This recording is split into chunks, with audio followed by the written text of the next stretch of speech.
कि एक चोर हुआ करता था। वो बड़ा ही चतुर था। लोगों का कहना था कि वो इंसान की आंखों से काजल तक उड़ा सकता है। एक दिन उस चोर ने सोचा कि जब तक वो राजधानी में नहीं जाएगा और अपनी करतब नहीं दिखाएगा, तब तक चोरों के बीच में उसकी धाक नहीं जमेगी। यही सोचकर वो राजधानी की ओर रवाना हुआ। वहां पहुंचकर उसने ये देखने के लिए नगर का चक्कर लगाया कि कहां पर क्या क्या कर सकता है। उसने तय किया कि राजा के महल से अपना काम शुरू करेगा, लेकिन राजा ने दिन रात महल की रखवाली के लिए बहुत सारे सैनिक तैनात कर रखे थे। वहां पर तो कोई परिंदा भी पर नहीं मार सकता था। महल में एक बहुत बड़ी घड़ी भी लगी थी, जो दिन रात समय बताने के लिए घंटी बजाया करती थी। चोर ने लोहे की कुछ कीलें इकट्ठी की और जब रात को घड़ी ने 12 बजाए तो घंटे की हर आवाज के साथ वो महल की दीवार में एक एक कील ठोकता गया। इस तरह बिना शोर किए उसने दीवार में 12 कीलें लगा दी। फिर उन्हें पकड़ पकड़ कर वो ऊपर चढ़ता गया और महल में दाखिल हो गया। इसके बाद में वो खजाने में गया और वहां से बहुत सारे हीरे चुरा कर ले आया। अगले दिन जब चोरी का पता चला तो मंत्रियों ने इसकी खबर राजा को दी। राजा बड़ा ही हैरान और नाराज हुआ।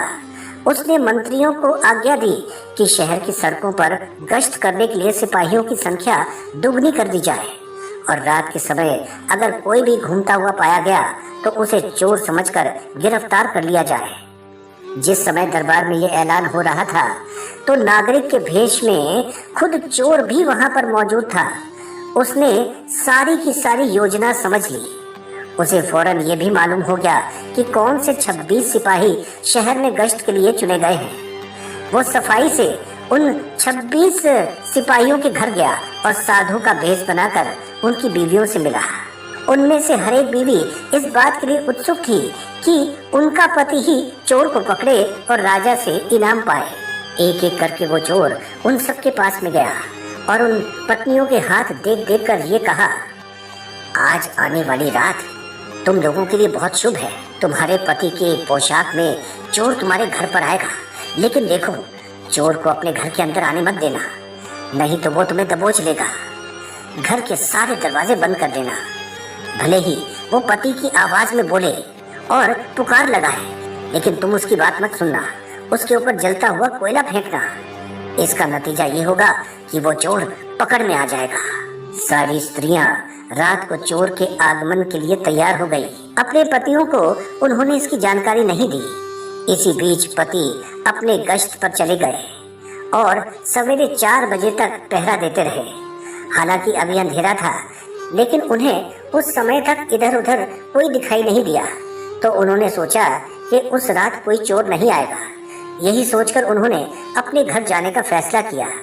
जो ही वो अपने घर पहुंचे तो स्त्रियों को संदेह हुआ और उन्होंने चोर की बताई हुई बात पर कार्रवाई शुरू कर दी। फल ये हुआ कि सिपाही जल गए और बड़ी ही मुश्किल से अपनी स्त्रियों को ये विश्वास दिला पाए कि वो ही उनके असली पति हैं और उनके लिए दरवाजा खोल दिया जाए। सारे पतियों के जल जाने के कारण उन्हें अस्पताल ले जाना पड़ा। दूसरे दिन दरबार में राजा को ये सारी बात बताई गई। सुनकर राजा बहुत ही चिंतित हुआ और उसने कोतवाल को आदेश दिया कि वो स्वयं जाकर चोर को पकड़े।